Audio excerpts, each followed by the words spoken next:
The NFL playoff picture is starting to crystallize a little bit with 3 weeks left to go in the season. And if we're being honest, there weren't a lot of good games on Sunday, save for Kansas City versus Miami, and maybe Buffalo versus Pittsburgh as well. But for the most part, most of the early games at least were complete blowouts. And then we had a really good game on Monday between the Ravens and Browns. Anyways, I welcome you all to my Week 15 recap. And I'm going to admit right off the bat, I didn't watch every single game. Obviously, as a Titans fan, I was watching the Titans game at 1 p.m. and I kind of kept up with the Colts-Raiders game a little bit as far as 4 o'clock goes. And then I didn't really watch the Bills-Steelers game, but I kept up with that as well. And then I was actually streaming yesterday on Twitch. Go follow me, by the way. And we're going to get started with the Rams beating the Patriots 24-3 on Thursday night. Cam Akers ran all over the Patriots defense. I believe he had 171 yards on 29 carries. Cam Newton got benched in the game, and I do remember Titans fans during the offseason when there was still a question on whether or not they were going to sign Tannehill talking about, well, maybe they should go sign Cam Newton. Well, as much as I wish Cam Newton would, go back to his MVP form, even with the Patriots, it just looks like he doesn't have it anymore, straight up. Hopefully he gets another opportunity next year, whether or not it's in New England. Maybe it'll be somewhere else next year, I'm not sure, but I think it is time for New England to move on from Cam and start Jarrett Stidham moving forward. I'm not saying Stidham is the answer for New England, but I mean, at this point, Cam definitely isn't the answer. Sitting at 6-7 on the cusp of missing the playoffs, and there's really not much to say. Now, as for the Rams, they are going to be a very scary team when it comes to the playoffs. They're 9-4 right now. They lead the NFC West, although they're tied at 9-4 with Seattle. They do have the division lead technically, but they're going to be a scary team to deal with. Of course, Aaron Donald was an absolute monster. They're probably going to be that team in the NFC no one wants to see. So now we move on to the Sunday games. First game we're going to talk about is the Bears blowing out the Texans 36-7. Mitchell Trubisky had 3 touchdown passes in this game. David Montgomery, 113 yards and a touchdown on the ground. Allen Robinson really showed up, 123 yards and a touchdown. Now, Bears fans, I hate to break it to you, this isn't really something to be that excited about. The Texans defense hasn't been good all season, and their offense, without the receivers they have, and like with Deshaun Watson pretty much having to run for his life all season, it's just, the Texans aren't a good team this year. And honestly, the Bears probably aren't going to make the playoffs, and at this point probably should be moving towards tanking, even though I'm not really a big fan of tanking personally. But now they're kind of playing themselves at a good draft pick at this point. But good win for the Bears. I guess it's good to get some confidence back, and they still could technically make the playoffs, but I don't see it happening, and even if they do, they're probably going to be one and done. Next up, we have the Cowboys beating the Bengals 30-7. This was a revenge game for Andy Dalton, getting revenge on the Bengals. It's kind of funny because the Cowboys still have a chance to make the playoffs with how bad the division that they play in is, the NFC East, or the NFC least as a lot of people call it. Still have a shot. I mean, they need Washington, New York, and Philly to all lose their games, and they got to win out pretty much, but Cowboys still could make the playoffs. They're not going to do anything in the playoffs, I don't believe, but they could still theoretically make the playoffs. Next up, we got the Chiefs beating the Dolphins 33-27, and this game, man, Patrick Mahomes probably had one of his worst games of his career. He threw 3 interceptions in this game. He got sacked for like a 20-yard loss at one point as well. Miami ended up having to rally in the fourth quarter. They had a shot, but then the Chiefs kicked a field goal to put the game pretty much out of reach. But Miami, that's a tough football team they have down there. And if they make the playoffs, they're going to be the team that nobody wants to play. I don't know if I'd really compare them to the Titans of last year, but they're going to be a team that nobody wants to see. So, like, if they get that 6th or 7th seed, man, whoever the 2 or the 3 is, and they're gonna have their work cut out for them. But yeah, it's good that Kansas City got a game like this out of the way, and it's good that they actually won, because now they can refocus.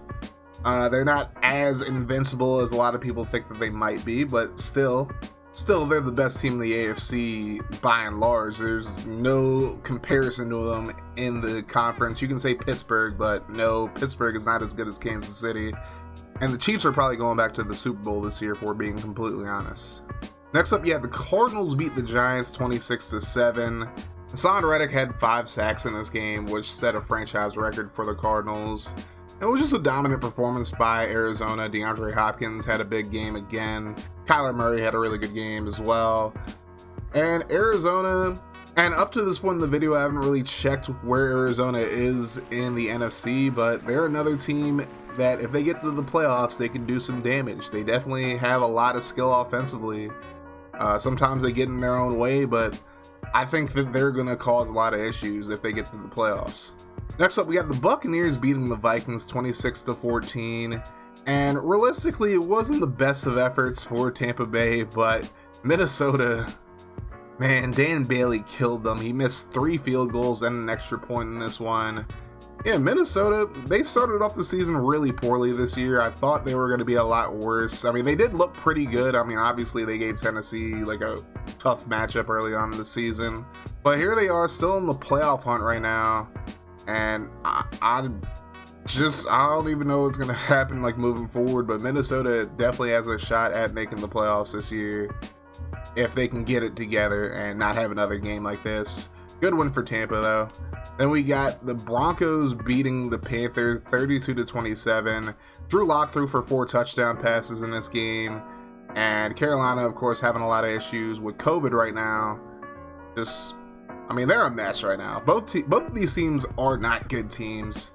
And I'm still not sold on Drew Lock being the future at quarterback for Denver. But he had a good game on Sunday. And that's worth something, I guess, even though the Panthers' defense isn't very good. We have the Titans beating the Jaguars 31-10. I already covered this game in my video that I dropped on Sunday shortly after the game. You can check it out. It's going to be in the top right corner. One thing I didn't cover in my video, though, Jeff Swaim had a really good game in this one. 3 catches, 34 yards, and a touchdown, and he did a hell of a job of blocking as well. Tennessee's a really deep team when it comes to tight ends, but again, go check out the video if you want to see my full recap of the game. Then we have the Colts taking on the Raiders, and the Colts dominate this game 44-27. And the Raiders are just really hot and cold as a football team. They've been on a bit of a slump lately over the last 4 games. Obviously, it started with them losing to the Chiefs 35-31 a few weeks ago. Then that inexplicable blowout loss to the Falcons. And then last week, it took them a last-second touchdown to beat the winless Jets. And now you have a really poor performance against the Colts.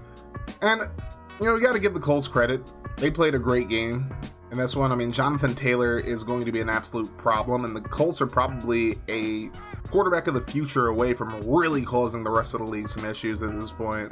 But man, the Raiders' defense is just so bad, and I feel like that's really what's holding them back. Their offense is fine, honestly. Josh Jacobs has had his struggles so far this year.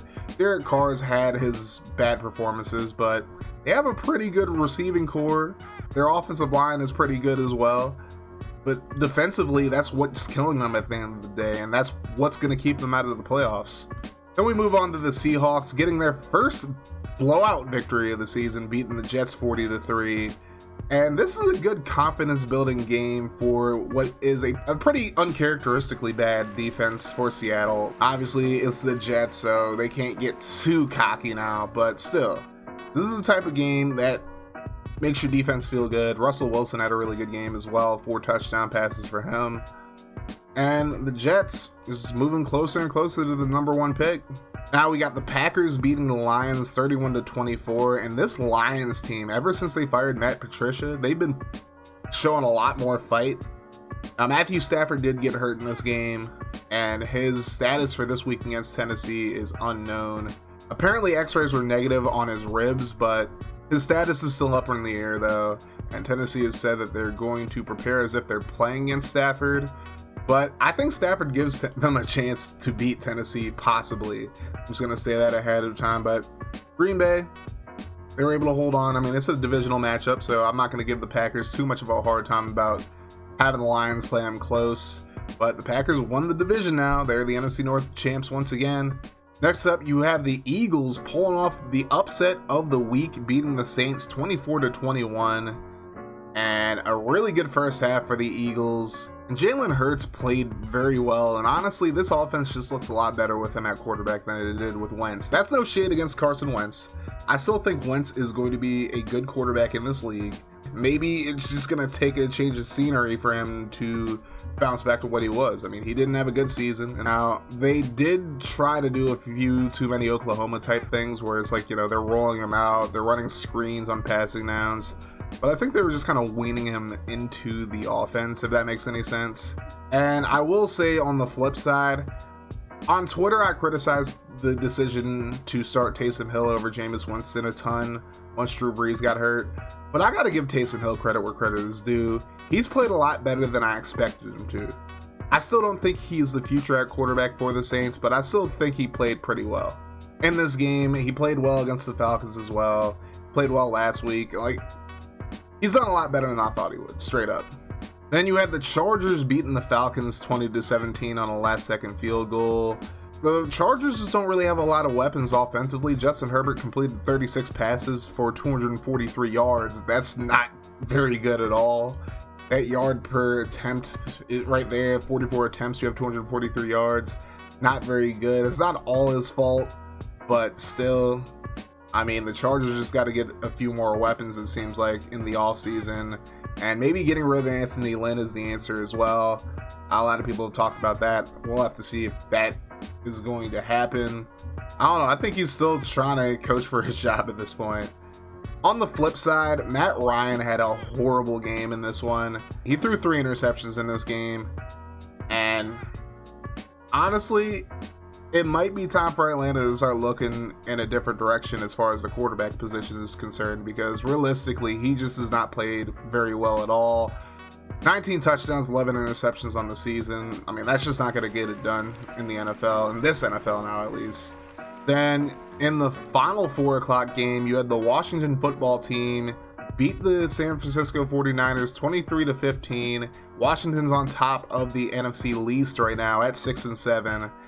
Honestly, they're a quarterback away. Washington is literally a quarterback away, and maybe another receiver across from Terry McLaurin, but they're just a quarterback and maybe one more offensive weapon away from being honestly one of the best teams in the NFC, if not the NFL as a whole.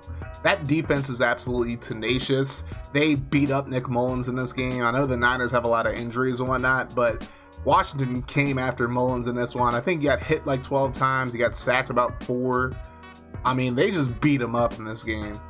And San Francisco, of course, I feel like they'd be a better team if they didn't have the injuries this year, but man, I don't think 5-8 was what they were looking for after a Super Bowl appearance last season, to say the very least. And for the final Sunday game, we had Sunday Night Football, the Buffalo Bills beating the Pittsburgh Steelers 26-15. 2 straight losses now for the Steelers after starting 11-0. And this Buffalo team, I mean, I know people were calling them frauds at different times during the year, especially after the Tennessee blowout. But man, this team is tenacious on both sides of the football. Stephon Diggs really is a star for this team at receiver. 130 yards and a touchdown in this one. Josh Allen, I'm not going to say he's an elite quarterback, but he's definitely top 10 in my opinion. And just a rough game for Ben Roethlisberger and this offense. I know Steelers fans have been complaining about Ray Fichtner the entire season, their offensive coordinator.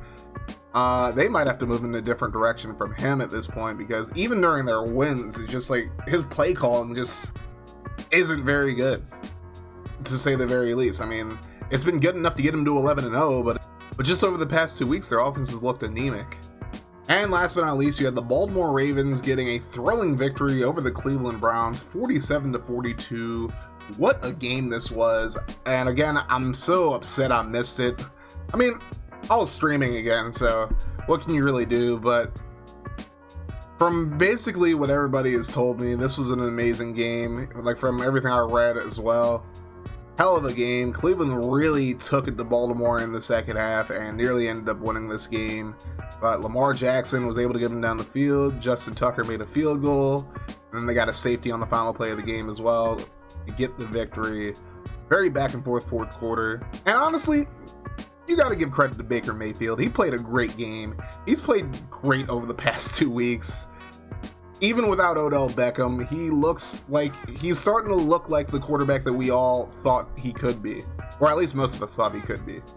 You know, they got after Lamar Jackson defensively. They sacked him 4 times, and I believe they hit him 4 times as well. So defense did what they could. Lamar Jackson ended up leaving the game with cramps. Some people were speculating that he had to poop, and that's why he had to go to the locker room.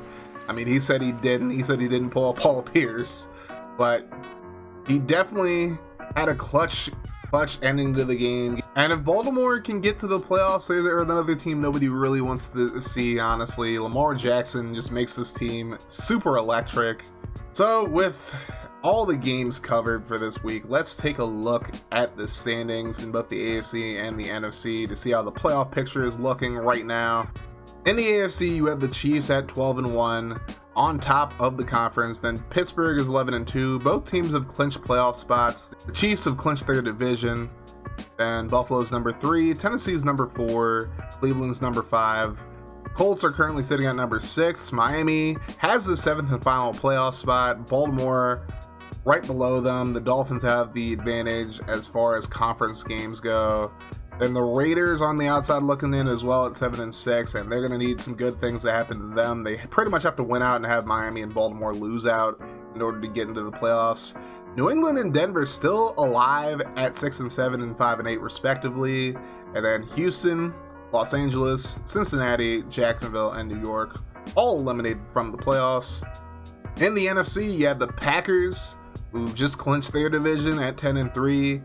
And they had the advantage over New Orleans, having beaten the Saints this year. So New Orleans at number 2. They clinched the playoff spot as well. And then you have the Rams sitting at number 3. They had the advantage over Seattle head-to-head. In Week 16, the Rams and Seahawks are going to be playing pretty much for the title, it looks like. The NFC West title, that is. Washington currently leading the NFC least at 6-7. Then you have Seattle at 9-4, like I mentioned. Tampa Bay at 8-5. Arizona at 7-6, holding that last playoff spot. But Minnesota, Chicago, Detroit, San Francisco, New York, Philly, Dallas, and even Carolina still have chances to make the playoffs, although the Panthers and Cowboys are long shots at this point. So are Philly, technically, and the Giants and Niners, and the Lions. The Bears and Vikings still alive. They just need Arizona or Tampa to lose out at this point. But the Falcons are the lone team eliminated from the playoffs right now. So let me know in the comments section who you think is going to make it out of the AFC and the NFC, and let me know how you feel about each of these games. And if I got something wrong about one of your games, then please let me know. If I omitted something very important, let me know in the comments section below, and I will try to do better with these recaps moving forward. But anyways, if you guys enjoyed the video, make sure you guys hit that sub button, hit the like button as well, turn your notifications on to join the notification gang. That way every time I upload a video, you guys will be notified. And we're going to keep the positive vibes rolling here, guys. It's been Cray, and if you want to see more from the channel, click on the playlist in front of you. I've been suffering in silence, and they paid me no mind. I've been stuck inside the shadows for a really long time. It feels like they forgot about me. Well, I'm here to remind you that the world is gonna hear me when it's my time to shine.